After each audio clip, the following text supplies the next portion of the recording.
Hi everybody, Miss Ximena here, and I'm staying home to be safe like all of you. Lots of families have been making rainbows to hang in the front windows of their houses. They're quite pretty and make you smile. So my daughter and I decided to make a rainbow to hang in our front window. To make a rainbow, you will want some kind of paper. It can be made from construction paper, white paper, any kind of paper you can cut and color, even a brown bag. We used heavy-duty construction paper.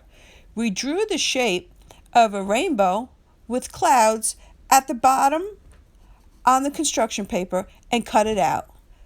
Then I used a ruler to make the 6 lines of color on our rainbow, each about 2 inches apart. You can make your rainbow with as many lines of color as you want, and you can space however you like. Make it your rainbow, but a ruler can be helpful. We colored each line in with Crayons crayons. We used red, orange, yellow, green, blue, and purple. A little Roy G. Biv, but not quite since we're missing indigo and violet. And if you don't know who Roy G. Biv is, Google it with Mom and Dad's help. But you can use whatever you have at home. Colored pencils, crayons, colored markers, chalk, even paint if you have it. Then we used white construction paper for our clouds at the bottom of our rainbow, since we didn't have any white crayons. It came out great, and we had a lot of fun making it. Here it is. That's our rainbow.